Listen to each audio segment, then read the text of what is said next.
Hello students. इस video में हम न्यूमेरिकल प्रॉब्लम्स देखते हैं। प्रॉपर्टीज ऑफ मैटर चैप्टर है और इस चैप्टर में स्पेशली जो है सरफेस टेंशन पर हम न्यूमेरिकल्स को देखते हैं। तो क्वेश्चन नंबर 16 है, देखो, a 5 centimetre long straight piece of thread is kept on the surface of water, find the force with which the surface on the side of the thread. पहले समझो सरफेस टेंशन क्या है। ST लिखा हुआ है, water इतना दिया हुआ है, लेकिन सरफेस टेंशन क्या है इसको समझ लो। तो सरफेस टेंशन का मतलब है कि लिक्विड का फ्री जो सरफेस है, लिक्विड का फ्री जो सरफेस है वह अपनी एरिया को जो है मिनिमम बनाए रखने के लिए, समझ गए ना, कॉन्ट्रैक्ट होने की कोशिश करता है। कॉन्ट्रैक्ट होने की कोशिश करना ही सरफेस टेंशन कहलाता है। मतलब यह एक प्रॉपर्टी हुआ, स्वभाव हुआ, नेचर हुआ। बात समझ गए। लिक्विड का यह प्रॉपर्टी हुआ जिस प्रॉपर्टी के कारण जो है वो फ्री सरफेस के एरिया को मिनिमम रखने के लिए कॉन्ट्रैक्ट होने की कोशिश करता है। कॉन्ट्रैक्ट मतलब सिकुड़ना। अब देखो, किसी गिवन वॉल्यूम में आपको स्फीयर दिया गया, मतलब शेप की बात कर रहे हैं, सिलिंड्रिकल शेप है, स्फेरिकल शेप है और भी अदर है ना शेप है। तो मिनिमम सरफेस एरिया किसका होगा? हम कह रहे हैं कि इन गिवन वॉल्यूम, वॉल्यूम जो है ना, सेम है बट शेप जो है अलग अलग है। तो स्फीयर जो होगा, जो स्फेरिकल शेप होगा, समझ गए, उसका सरफेस एरिया मिनिमम होगा, राइट। इसीलिए लिक्विड जो ड्रॉप है वह स्फेरिकल शेप रिटेन करता है। लिक्विड ड्रॉप में जैसे वाटर ड्रॉप हो गया, मरकरी ड्रॉप हो गया, मिल्क ड्रॉप हो गया, ये सभी जो है स्फेरिकल शेप रिटेन करते हैं। बात समझ गए, क्योंकि गिवन वॉल्यूम में सबसे कम यानी मिनिमम सरफेस एरिया स्फीयर का ही होता है। क्लियर। अब सरफेस टेंशन को समझो। फ्री सरफेस है, अब फ्री सरफेस है लिक्विड का, उसके ऊपर इमेजिन करते हैं एक लाइन ए बी। ऐसे तो लाइन ड्रॉ कर ही नहीं सकते हैं, लेकिन इमेजिन करते हैं लाइन ए बी। अब उस लाइन ए बी के बोथ साइड्स जो है, ऑन बोथ साइड्स स्पर्श रेखीय बल यानी टेंजेंशियल फोर्स, स्पर्श रेखीय बल हिंदी में, इंग्लिश में टेंजेंशियल फोर्स वर्क करता है। तो टेंजेंशियल फोर्स क्या करता है? उसको मोड़कर स्फेरिकल शेप जो है ना प्रोवाइड करने की कोशिश करता है। तो एक साइड, उस इमेजिनरी लाइन के एक साइड में, है ना, ऑन वन साइड जो टेंजेंशियल फोर्स है वह फोर्स, जो लेंथ ए बी है वह, दोनों को अगर हम कंसीडर करें तो फोर्स में हम लेंथ से डिवाइड कर देंगे। इसका मतलब हुआ कि tangential force per unit length on either side of the imaginary line drawn on liquid surface is called surface tension. This is the measurement of surface tension. यह मेजरमेंट हुआ, उसका फॉर्मूला तैयार हो गया, है ना। सरफेस टेंशन को major करने के लिए एक फॉर्मूला तैयार हो गया। ऐसे एक्चुअली जो है सरफेस टेंशन जो है लिक्विड का क्या है? प्रॉपर्टी है, स्वभाव है, नेचर है। ये फ्री सरफेस को मिनिमम रखने के लिए वह कॉन्ट्रैक्ट होने की कोशिश करता है। बात समझ गए। तो अब हो गया, फॉर्मूला रेडी हो गया कि सरफेस टेंशन को एस से भी लिख सकते हो और टी से भी लिख सकते हो और एस टी से भी लिख सकते हो। तो surface tension is equal to कितना होगा? यानी फोर्स अपॉन लेंथ। क्लियर हो गया। और यहां पर बना भी दिए हुए हैं। तो देखो एस टी हम लिखे हैं, तो S T is equal to force upon L हो गया। तो force is equal to S T into L हो गया। एस टी लिख सकते हो, एस लिख सकते हो, टी लिख सकते हो। बात समझ गए। This is your own choice.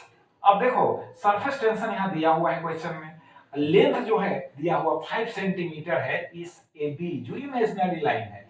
तो यहां पर तो दिया हुआ long straight piece of thread, धागा। यहां तो हम इमेजिन किए हैं डिफिनीशन को, है ना, देने के लिए, डिफिनीशन को क्रिएट करने के लिए, लेकिन वहां क्वेश्चन में क्या दिया हुआ है? A 5 centimetre long straight piece of thread is kept on the surface of water. अब ये जो है थ्रेड है, थ्रेड मींस धागा, जिसकी लंबाई जो है दी हुई है 5 सेंटीमीटर। तो यहां पर जो है ये तो हो गया सरफेस टेंशन, इंटू 5 सेंटीमीटर है तो इसको मीटर में कन्वर्ट करेंगे तो 10 टू द पावर -2 से मल्टीप्लाई करेंगे। जब 5 में 100 से हम डिवाइड करेंगे तो 5 में 10 टू द पावर -2 से मल्टीप्लाई नहीं कर सकते। तो अब इसको सोल्व करके आ जाएगा 3.8 इंटू 10 टू द पावर कितना? -3 न्यूटन। अब नेक्स्ट क्वेश्चन 17 नंबर देखो, find the excess pressure inside a drop of Hg radius of 2 millimetre, Hg means mercury होता है, a soap bubble of radius 4 millimetre, sea में है ना, an air bubble of radius 4 millimetre inside a tank. अब समझो पहले excess pressure क्या होता है। एक्सेस प्रेशर का मतलब है कि लिक्विड का ड्रॉप जो है अपने फ्री सरफेस को मिनिमम रखने के लिए कॉन्ट्रैक्ट होने की कोशिश करता है। तो कॉन्ट्रैक्ट होने का भी एक लिमिट ना होगा जी, कॉन्ट्रैक्ट होने का भी लिमिट होगा, सिकुड़ने का भी लिमिट होगा। ऐसा ड्रॉप ऑफ वाटर ड्रॉप लेते हैं तो ऐसा नहीं ना सिकुड़ते सिकुड़ते सिकुड़ते सिकुड़ते तो समाप्त हो जाएगा। बात समझ में आ रही है? यानी जब कॉन्ट्रैक्ट होगा तो कॉन्ट्रैक्ट होते होते होते होते एक ऐसा टाइम आएगा कि समाप्त हो गया। तो ऐसा नहीं है, वो रुक जाता है, स्टॉप हो जाता है, उसका कॉन्ट्रैक्ट होना एक लिमिट के अंडर होता है। बात समझ गए? इससे स्पष्ट है कि बाहर में जो है आउटसाइड द ड्रॉप जो है एयर का प्रेशर हुआ और उसके इनसाइड में भी प्रेशर है। तो जब रुक गया, जैसे देखो यहाँ लिक्विड ड्रॉप है, कॉन्ट्रैक्ट हो रहा है, जैसे जैसे कॉन्ट्रैक्ट होगा वैसे वैसे एरिया जो हो सरफेस एरिया रिड्यूस होगा, मिनिमम होगा। तो ऐसा नहीं है कि रिड्यूस होते होते होते होते समाप्त होते यहाँ पर रुक गया, सपोज करो यहाँ पर रुक गया। अब लिक्विड ड्रॉप यहाँ पर रुक गया तो अब समझो कि आउटसाइड भी एयर का प्रेशर है और इनसाइड उस लिक्विड का प्रेशर है। तो इनसाइड प्रेशर ज्यादा होगा कि आउटसाइड प्रेशर ज्यादा होगा? तो इनसाइड ज्यादा होगा, क्योंकि तब ना उसको रोकेगा। अगर आउटसाइड ज्यादा होगा तो इसको है ना, इसको कॉन्ट्रैक्ट कराते कराते कराते कराते समाप्त कर देगा।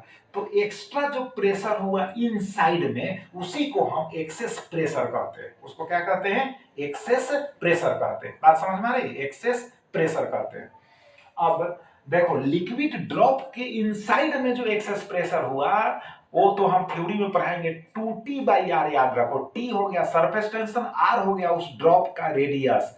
अब एयर बबल वाटर के इनसाइड में फॉर्म होता है तो उसका जो एक्सेस प्रेशर होगा 2T/R होगा। Hg ड्रॉप है, मरकरी ड्रॉप है, उसके इनसाइड में एक्सेस प्रेशर जो होगा 2T/R होगा। लेकिन एक बात याद रखो, सोप बबल जो फॉर्म होता है, सोप सॉल्यूशन का जो बबल होता है, यार सोप समझते हो ना, साबुन, सोप सॉल्यूशन का जो बबल होता है उसके इनसाइड में एयर होता है, याद कर लो। अब बाहर आउटसाइड भी एयर है, इनसाइड भी एयर है, आउटसाइड भी एयर है। बड़ी खतरा है यार, इनसाइड भी खतरा, बाहर भी खतरा।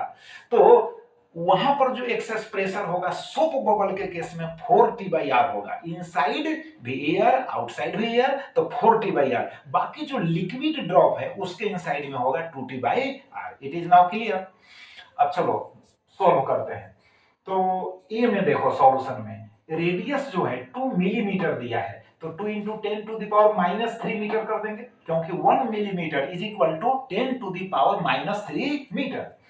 अब प्रेशर जो एक्सेस है 2T/R होगा, तो यहाँ पर हम 2 इंटू टी, टी का मतलब सरफेस टेंशन यहाँ दिया हुआ है, तो सरफेस टेंशन जब दिया हुआ है ना मरकरी का, तो यहाँ पुट कर दिए। और नीचे जो है रेडियस है तो रेडियस पुट किए, सॉल्व हो गया। फॉर्मूला याद रहेगा तो सॉल्व करने में आपको बहुत कम समय लगेगा। आप फॉर्मूला नहीं याद है तब तो प्रॉब्लम होगी ना।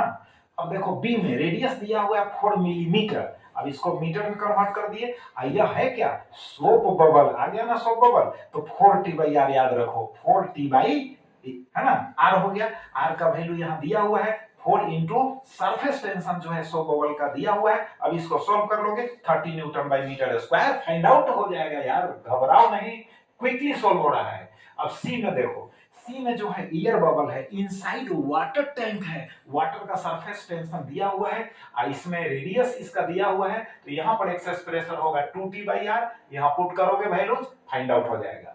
अब नेक्स्ट क्वेश्चन देखो, 18 नंबर है, consider a small surface area of 1 millimetre square at the top of A Hg drop. देखो एक Hg ड्रॉप है, Hg ड्रॉप का मतलब मरकरी का एक ड्रॉप है, और मरकरी का ड्रॉप जो है उसका रेडियस क्वेश्चन में दिया हुआ है। कितना दिया हुआ है? तो रेडियस 4 मिलीमीटर दिया हुआ है, और उसके टॉप में जो है एक स्मॉल एरिया कंसीडर क्वेश्चन में किया जा रहा है। वह स्मॉल एरिया कितना है? 1 मिलीमीटर स्क्वायर है। और एयर का जो प्रेशर है जिसको एटमॉस्फेरिक प्रेशर कहते हैं यार, वो होता है 1 है ना 0.0 दिया हुआ है। Into 10 to the power 5 pascal, यानी 1.0 into 10 to the power 5 pascal. तो इसका मतलब क्या हुआ, 10 टू द पावर 5 पास्कल हुआ। तो एटमॉस्फेरिक प्रेशर दे दिया, रेडियस दे दिया, और उस मरकरी ड्रॉप के ऊपर जो स्मॉल एरिया है उसका वैल्यू दे दिया। अब क्वेश्चन क्या कहता है देखो, find the force exerted on this area. जैसे सपोज करो कि एक ड्रॉप है जो एचजी ड्रॉप है, इसके ऊपर एक स्मॉल एरिया कंसीडर कर रहा है, और उस स्मॉल एरिया के ऊपर जैसे हम एक बॉल लेकर समझा देते हैं, बॉल लेकर समझाते हैं, बॉल भी गायब किए हुए, बॉल भी गायब कर दिया, छोटा बच्चा सब है घर में ना, बॉल भी गायब कर देते हैं। अब चलो ऐसे ही समझो। तो देखो यहां पर एक एचजी ड्रॉप है और ऊपर में जो है स्मॉल एरिया है, राइट। तो क्वेश्चन कहता है ए में, देखो ए में, by the air above it, air above it, जो स्मॉल एरिया है उसके ऊपर जो एयर है, उस एयर के द्वारा कितना फोर्स अप्लाई होगा। तो प्रेशर इज इक्वल टू क्या होता है, याद है ना, फोर्स अपॉन एरिया। तो फोर्स इज इक्वल टू क्या होगा, क्रॉस मल्टीप्लाई करो, प्रेशर इनटू एरिया। तो एरिया तो ऊपर जो है दिया ही हुआ है। तो देखो ए में पीओ लिखा हुआ है, मतलब एयर का प्रेशर है, is equal to force by area लिखा हुआ है, force is equal to pressure into area. अब atmospheric pressure, pressure means atmospheric pressure, 1 को छोड़ो यार, 10 टू द पावर 5 हो गया इनटू 10 टू द पावर -6 हो गया जो एरिया है। तो कैसे 10 टू द पावर -6 हुआ, देखो 1 मिलीमीटर स्क्वायर है, तो 1 millimetre is equal to 10 to the power -3 metre हो गया। और चूंकि उसका स्क्वायर करेगा तो पावर पावर मल्टीप्लाई होता है, तो 3 टू कितना हो जाएगा 6, तो -6 हो जाएगा, 10 to the power -6 metre square. अब इसको सॉल्व कर दिया, 0.1 न्यूटन आ गया, राइट। अब देखो बी में क्या कहता है, by the Hg below it, by the Hg, यानी जो है ना, जो एचजी ड्रॉप है, उस एचजी ड्रॉप के द्वारा प्रेशर, सॉरी फोर्स कह रहा है निकालने के लिए, एचजी ड्रॉप के द्वारा फोर्स कह रहा है निकालने के लिए, तब तो परेशानी होगी। एचजी ड्रॉप जो फोर्स लगाएगा वो एक्सेस प्रेशर होगा 2T/R, आउटसाइड में एयर है वो भी प्रेशर लगा रहा है। अब बात समझ गए कि नहीं। तो यहाँ पर बी में जो होगा टोटल प्रेशर कितना हो जाएगा, PO plus 2T/R, PO plus 2T/R, ये हो गया एटमॉस्फेरिक प्रेशर। एक्सेस प्रेशर हो गया किसका, जो मरकरी ड्रॉप है उसके इनसाइड का। अब दोनों को ऐड कर देंगे तो उसको P सपोज कर लिए। अब force is equal to pressure into होगा एरिया, तो प्रेशर एक टोटल प्रेशर इनटू जो स्मॉल एरिया ऊपर में है उस एरिया से मल्टीप्लाई कर देंगे। अब देखो तो यहाँ PO that is P not पढ़ सकते हो इसको, प्लस हो गया 2T/R इंटू हो गया A। अब वैल्यूज को रखेंगे, वैल्यूज रख दिया हम। अब 10 टू द पावर -6 एरिया उससे मल्टीप्लाई कर देंगे इसमें, तो इसमें मल्टीप्लाई करोगे तो क्या हो जाएगा, इसमें मल्टीप्लाई करने पर 10 टू द पावर -1 हो जाएगा, क्योंकि 5 है प्लस में और 6 है माइनस में। अब प्लस फिर इसमें मल्टीप्लाई करोगे तो यहाँ क्या होगा, 10 टू द पावर -3 है, यहाँ 10 टू द पावर -6 है, तो 10 टू द पावर -3 इसमें से कैंसिल हो जाएगा, तो इसमें लेफ्ट कितना हो गया यार, 10 टू द पावर -3 लेफ्ट होगा कि नहीं। अब मैथमेटिक्स इतना तो जरूर सॉल्व कर सकते हो यार, बेसिक मैथमेटिक्स को कंप्लीट रखना है ना, बेहद जरूरी है। अब चलो सी में क्या कहता है, सी में कहता है देखो, by the Hg surface in contact with, by the Hg surface, only Hg surface के द्वारा, इन कांटेक्ट विद जो उसके संपर्क में है, एरिया के संपर्क में है, तब तो ओनली एक्सेस प्रेशर निकालना होगा। तो excess pressure is equal to 2T/R, अब force is equal to excess pressure into area, तो 2T/R इनटू एरिया यहां पर फाइंड आउट हो जाएगा इजीली। तो अब जो हो गया, आपको क्लियर कॉन्सेप्ट हम करा दिए। फिर नेक्स्ट वीडियो में जो है फिर सरफेस टेंशन से और क्वेश्चन से मोस्ट इंपोर्टेंट हमको लगेगा एससी वर्मा साहब की जो बुक है तो उसको बतलाएंगे। अदरवाइज जो होगा विस्कोसिटी से रिलेटेड जो क्वेश्चंस होंगे मोस्ट इंपोर्टेंट है ना, उनको हम डिस्कस करेंगे अच्छी तरह से, नीट एंड क्लीन कर देंगे यार, तोड़ देंगे क्वेश्चन, क्वेश्चन को टुकड़ा टुकड़ा कर देंगे, तब तो कॉन्सेप्ट हो जाएगा clear. Thank you very much.